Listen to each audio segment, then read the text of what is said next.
Hello दोस्तों। Indigo के लिए काफ़ी बुरी खबर आई, बहुत ही बुरी खबर। हालांकि ये खबर कल ही आ गई थी, बट आज उनको डबल झटका लगा। हुआ क्या दोस्तों, इनकी टोटल जो फ्लाइट्स की शेड्यूल है इंडिगो का, अब गवर्नमेंट ने लास्ट कल न्यूज़ आया था कि 5% तक हम कट ऑफ करेंगे, बट आज क्या हो गया, 10% तक इनकी जो फ्लाइट्स की शेड्यूल है वो दूसरी एयरलाइन कंपनीज को अलॉट की जाएगी। क्यों? इसका कारण ये है कि हम इस कंपनी पे इतना निर्भर नहीं रह सकते। अब ये गवर्नमेंट की भी आंखें खुल गई हैं।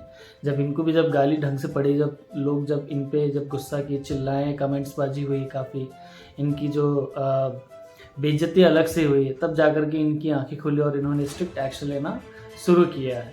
तो यही था कारण कि इनके ऊपर इतनी बड़ी इन्होंने एक्शंस यहाँ पे लिए हैं।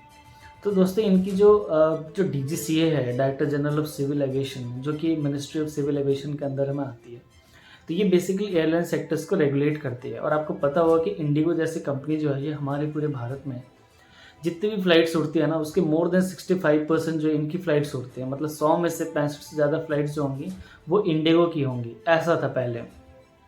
ऑब्वियसली किसी भी कंपनीज का अगर इतनी फ्लाइट्स अगर मार्केट में अगर चल रही है पूरी, कि लोग इसकी टिकट्स वगैरह बाई कर रहे हैं, तो इस कंपनी की अलग ही मनमानी होंगी। इनको अपना डोमिनेंसी इनको फील मतलब करवाना है कि भाई हाँ, मैं ही मार्केट में सबसे बड़ा प्लेयर हूँ। तो और जो जिस तरीके से जो जनता को, आम जनता को जो अक्रॉस द इंडिया पूरी जो दिक्कतों का सामना करना पड़ा है, और जब लोग जब बोलना उन्होंने जब शुरू किया है, जिस तरीके से आपने न्यूज़ में देखा होगा किस तरीके से इंडिगो की फजीहत हुई है बढ़िया से, तो अब इनकी आंखें खुली कि नहीं भाई, अब हमारी मनमानी इतनी नहीं चल सकती है। लोग अब जागरूक हो गए हैं, लोग जानते हैं कि कब हमें आवाज़ उठाना है। लोग ये जान गए हैं कि भैया समय पे इनको हमेशा अपने राइट्स के लिए हमें आवाज़ उठाने की बहुत ज़रूरत है, अदरवाइज़ सब दबाते यहाँ पे रह जाएंगे। क्योंकि गवर्नमेंट भी शांत थी ना, गवर्नमेंट को भी कुछ ऐसा कुछ फ़र्क पड़ नहीं रहा था। क्योंकि एक टिकट अगर आप देखोगे तो जो इस टाइम ड्यूरेशन में करीबन 18,000 20,000 उससे भी एक्सपेंसिव टिकट यहाँ पे बेची जा रही थी। हालांकि इनका ये कहना है कि अब इनके साइड से फ़्लाइटें तो नहीं उड़ रही हैं, फ़्लाइटें कैंसिल हो रही हैं। लाइक एक दिन में 1500 से ज़्यादा फ़्लाइटें वगैरह कैंसिल हुई हैं, बट फिर भी इनकी ऐसी नीयत है कि ये फिर भी इतने लालची हैं कि इनको टिकट्स वो बुक करना है। इनके प्लेटफॉर्म पे टिकट सेल हो रहे थे और लोग खरीद भी रहे थे, बट जर्नी से पहले इनको मैसेज आता है कि भाई your flight has been cancel right now. सोचिए लोगों को कितनी बड़ी दिक्कतें हुई है, दिक्कतों का सामना करना पड़ा है यहाँ पे। और लोगों ने जब काफ़ी गवर्नमेंट को गालियाँ दी कि भाई हमसे क्या दुश्मनी है, हमने क्या बिगाड़ा है, हम जब प्रॉपरली आपको टैक्स वगैरह पे करते हैं तो हमें उस तरह की क्वालिटी ऑफ सर्विस क्यों नहीं दी जाती है। हम एक ही कंपनी के ऊपर गवर्नमेंट भी क्यों इतना डिपेंडेंट हो जाता है कि भाई हाँ, ये कंपनी जो जिस तरीके से करेगी उसी हिसाब से चीज़ें चलेंगी, बाकी कोई कुछ बोलने वाला नहीं है। हम as a tax payer government करीबन 30 से 40% का टैक्स देते हैं, सोचिए, direct tax as well as indirect tax. फिर भी इन्होंने एक्शन लेने के लिए काफ़ी समय लगा दिया, और जब इन पर प्रेशर आया तब जाकर के इन्होंने एक्शन लिया है। और इसके साथ ही आप देखोगे कि पूरी इंटरनेशनल और डोमेस्टिक जो भी मार्केट है ना यहाँ पे, खासकर इनकी जो शेयर मार्केट है, वहाँ पर भी इनके शेयर्स काफ़ी गिरे हैं।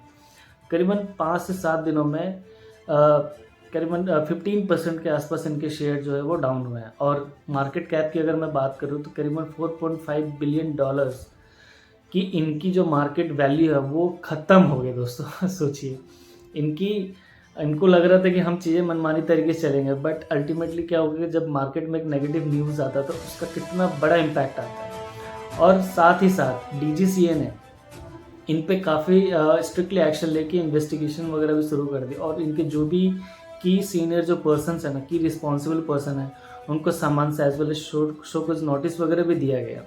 और इनसे पूछताछ की जा रही है कि किस तरीके से आपका जो मैन पावर पूरा सिस्टम है वो कैसे कोलैप्स किया है, आपके ऑपरेशन किस तरीके से डिसरप्ट हुई है, इसका क्या कारण है, इसका मेन रीज़न क्या है।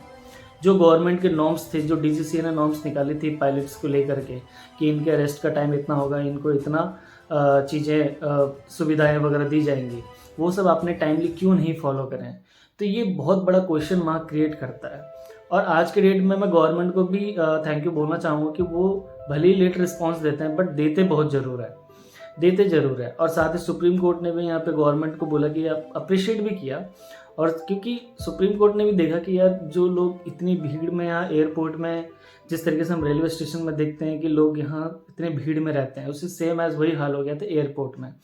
लोगों के बैग्स वगैरह वहीं पड़े हैं। क्यों? क्योंकि लोग अपने टिकट्स को रीशेड्यूल करा रहे हैं, रीबुकिंग करवा रहे हैं, इतने परेशान हो गए थे। और साथ ही साथ डीजीसीए ने स्ट्रिक्टली बोल दिया कि आप कोई भी रीशेड्यूलिंग की कोई भी फीस वगैरह चार्ज नहीं करेंगे। तो इतनी सारी जब बाउंडेशन, इतनी इन पे एक्शन जब लिए जा रही है, तो इस तरीके से मार्केट में बहुत ही नेगेटिव न्यूज़ गया, जिस वजह से इनके शेयर प्राइस भी डाउन हुए। और इसके साथ ही दोस्तों मैं एक चीज़ और ऐड ऑन करना चाहूँगा यहाँ पे, कि अब डीजीसीए को ये पता चल गया कि किस तरीके से चीज़ें, ऑपरेशन जो है डिसरप्ट हो सकती हैं। तो उन्होंने क्या करा कि एयरलाइन कंपनीज़ के जो फेयर होंगे ना, खासकर ये इंडिगो के जो फेयर्स होंगे, उस पर ये कैपिंग लगा रहे हैं, सीलिंग लिमिट लगा रहे हैं। कैसे? अप टू 500 किलोमीटर्स तक ये 7500 तक चार्ज करेंगे, उससे ज़्यादा नहीं। और उसके बाद अगर अप टू 1000 किलोमीटर या फिर 1500 किलोमीटर्स होंगे तो सेम एज उसका डबल हो जाएगा। मतलब मैक्स 15,000 से ज़्यादा आप चार्ज नहीं कर सकते हैं अगर 1000 किलोमीटर्स के अगर आपकी जर्नी है तो। एक तो ये था। दूसरी चीज़, डीजीसीए इन्वेस्टिगेशन के दौरान ये भी उन्होंने मतलब बोला कि अगर इसकी इन्वेस्टिगेशन में कोई भी सीनियर जो पर्सन्स होंगे, जो की रिस्पॉन्सिबल पर्सन होंगे, अगर उनका नाम आता है तो उन पर एक हैवी पेनल्टी लगाई जाएगी। अप्रोक्स 3 इयर्स की उनकी जेल होगी, कंसेक्यूटिव ईयर्स उनकी इम्प्रिजनमेंट होगी, एज वेल एज प्लस उनकी 1 CR तक की पेनल्टी उस पर इम्पोज की जाएगी। ये काफ़ी बड़ा ही और काफ़ी नेगेटिव न्यूज़ है इंडिगो के लिए। तो ये सारे सिचुएशंस के होने के बावजूद ही अब इंडिगो की आई थिंक आंखें खुल गई होंगी कि हम मनमाने तरीके से नहीं चल सकते। हमें लॉज एंड रेगुलेशंस को फॉलो करके चलना है। हमें लोगों की ह्यूमैनिटी, मानवता, इंसानियत को भी देखना है। ये नहीं कि सिर्फ हम अपने पैसे बटोर रहे हैं, यहाँ पे उनसे एक्सेस ज़्यादा चार्जेस ले रहे हैं।